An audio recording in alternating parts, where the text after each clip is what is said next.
Olá pessoal, eu sou o Caco e eu vou resolver um problema da Universidade Federal de Minas Gerais para vocês. Uma certa quantidade de gelo, inicialmente a menos 20 graus Celsius, é aquecida até ser totalmente convertida em vapor, a 120 graus Celsius. Ô louco!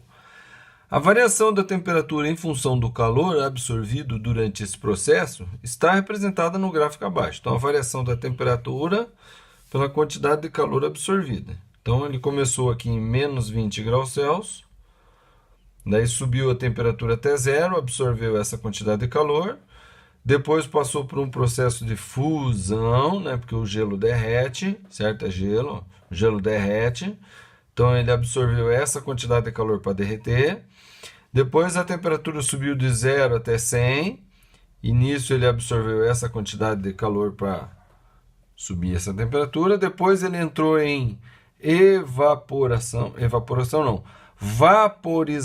tá? Evaporação é aquele processo natural que você deixa a água ali, quando você vai ver depois, não tem mais água. Onde é que foi a água? Ela evaporou. Agora, vaporização não, é quando você aquece ela, joga calor lá e ela começa a ferver. É o que está acontecendo aqui, ó. Porque a 100 graus Celsius a água ferve. Então, foi fornecida essa quantidade de calor e ele ferveu até evaporar totalmente. Daí ele virou vapor, ó. Então o vapor subiu a temperatura de 100 até 120 e absorveu essa quantidade de calor. Tá bom? Então vamos analisar o gráfico aqui e obter algumas informações dele. Então diz assim, por conveniência, nesse gráfico o eixo correspondente ao calor absorvido não está em escala, porque você está percebendo esse símbolo aqui? O que significa esse símbolo? Porque esse daqui seria mais extenso, né? Ó, só esse tamanho é quase 200. Isso daqui dá 1.600. 1.600 teria que ser pelo menos 10 vezes mais. Então, o gráfico ele é grande, né? Ele é grande mesmo, ele é bem extenso. Isso aqui, então, ó. Isso aqui é 11.000, tá? Isso aqui é 11.000. Ó, pulou uma, mais 3, 11.000. Esse aqui é 1.600. Então, esse daqui é muito grande. Esse gráfico ele é extenso, tá? Então, ele foi colocado aqui numa escala diferente. Sejam LF e LV os calores latentes de, respectivamente, fusão e vaporização. Então, calor latente de fusão, eu vou tirar dessa parte do gráfico. Ó. Quando o gelo está a 0 graus e ele está derretendo. Fusão é derreter. Então, o gelo está derretendo. O calor latente de fusão é responsável por essa parte do gráfico. E o calor latente de vaporização é responsável, está, né, expresso, né, tá indicado aqui nessa parte do gráfico aqui, ó, tá? Nessa parte do gráfico. Então, calores latentes de fusão e vaporização e CG e CV, os calores específicos, respectivamente, do gelo e vapor. Então, o calor específico do gelo está representado nessa parte, ó, e o calor específico do vapor está representado nessa parte, ó, porque aqui é líquido, aqui é gelo, esquentando o gelo. Ué, mas tem como esquentar gelo? Claro, o gelo está a menos 20, ele esquenta até 0, depois ele derrete. Aí depois a água aquece do 0 até o 100, depois ela evapora, né? Ela vaporiza, ela entra em ebulição e depois o vapor esquenta. Então, calor específico, né? Calor específico do gelo e vapor, eu vou observar aqui e aqui. Então, com base nas informações contidas nesse gráfico, compare os calores latentes e os calores específicos citados. Então, eu vou comparar o calor latente de fusão, que está escrito, que está de alguma forma representado aqui, e o calor específico de vaporização, que de alguma forma está representado aqui. Como é que eu vou comparar isso? Então, veja, qual é a quantidade de calor recebida nesse intervalo aqui? É 1,6 vezes 10 elevado a terceira, ou seja, é 1,6, essa vírgula pula 3 casas para cá, então 1.600 calorias. Foi essa a quantidade de calor necessária para derreter esse gelo, certo? E aqui, qual é a quantidade de calor recebida nesse intervalo aqui? É 1,1 vezes 10 elevado a quarta, então né, ó, essa vírgula vai pular 4 casas para lá, então vai pular 1, 2, 3, 4. Então dá 11.000 calorias, certo?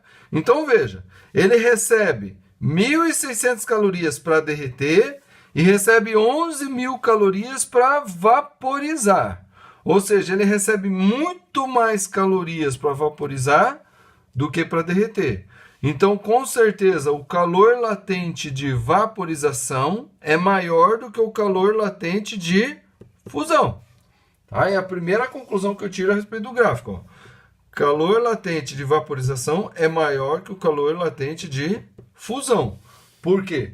Porque ele consome mais calor aqui para vaporizar a mesma quantidade de água, né, do que para derreter a mesma quantidade de gelo, tá? Eu digo a mesma quantidade, mas como é que a gente mede a mesma quantidade? É a massa, tá? Então eu tenho aqui uma certa massa de gelo, esse gelo derrete, é uma mesma massa de água, que daí começa a vaporizar, então essa mesma massa que está vaporizando. Então se aqui são 100 gramas, aqui são 100 gramas, certo? É isso que está dizendo isso aqui.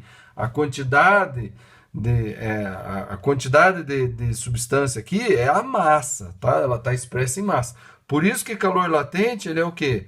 A unidade de calor latente é o quê? É caloria por grama, ó. Grama é a massa, é a quantidade de calor pela massa, tá bom? Bom, e a segunda coisa que eu vou comparar aqui vai ser o quê? Vai ser o calor específico do gelo e o calor específico do vapor. Então, como eu falei, o gelo está aqui, ó, e o vapor está aqui. Então, para o gelo elevar a temperatura de menos 20 para zero, ou seja, um aumento, um incremento aqui de 20 graus Celsius, ele precisou de 196 calorias. Para o vapor elevar a temperatura de 100 até 120, ó, mesmas 20 graus Celsius, tá vendo? Com certeza isso aqui foi proposital. A variação da temperatura é 20 e a variação da temperatura é 20. Beleza. E é a mesma quantidade de massa. É a mesma massa. Beleza. Então eu só tenho que comparar o quê? A quantidade de calor recebida para variar esses 20 dessa massa e a quantidade de calor aqui recebida para variar essas mesmas 20 graus Celsius. Então aqui ele recebeu 196 calorias e aqui ele recebeu 80 calorias. Então onde ele recebeu mais calorias? Aqui do que aqui. Então quer dizer que o calor específico do gelo é maior do que o calor específico do vapor, tá? Agora vamos raciocinar um pouquinho. Calor específico, a unidade de calor específico, não acho que é assim que a gente põe, ó. A gente põe uma chave para indicar que a unidade do calor específico é o quê? É caloria por grama grau Celsius. Então, ó, a mesma quantidade de massa, a mesma grama, para variar a mesma quantidade de temperatura, 20 graus Celsius e 20 graus Celsius. Então, quem é que precisou de mais caloria? Aquele que tiver maior calor específico. Então, aqui está explicitado aqui que o gelo recebeu 196 calorias para variar 20 graus Celsius. E o vapor recebeu 80 calorias para variar 20 graus Celsius. Então, quer dizer que o calor específico do gelo é maior do que o calor específico do vapor. Certo? É isso que está expresso aqui pelos valores que eu tenho colocado aqui. Tá bom? Então, se você tiver alguma dúvida sobre esse problema, poste nos comentários do vídeo. Se você percebeu algum detalhe aqui que você acha que eu não percebi, que eu não vi, que eu não falei, pergunte nos comentários do vídeo. Não tem receio, não. Perguntar só interessa a quem pergunta, tá? Quem lê a sua pergunta lá e aproveitar alguma coisa, ótimo. Agora, se não aproveitou, ótimo. Melhor é para você que aproveita, tá? Então, não perca tempo ficando com a dúvida. Faça a pergunta e eu terei o prazer de responder e tentar elucidar a sua dúvida aí, tá bom? Então, dá um joinha nesse vídeo aí, inscreva-se no canal e compartilha com as pessoas que você conhece, que estão estudando esse assunto, ou mesmo nas suas redes sociais a respeito disso aqui, tá bom? Segue a playlist aqui, que tem vários problemas de mudanças de estados de agregação. É isso aí e até a próxima.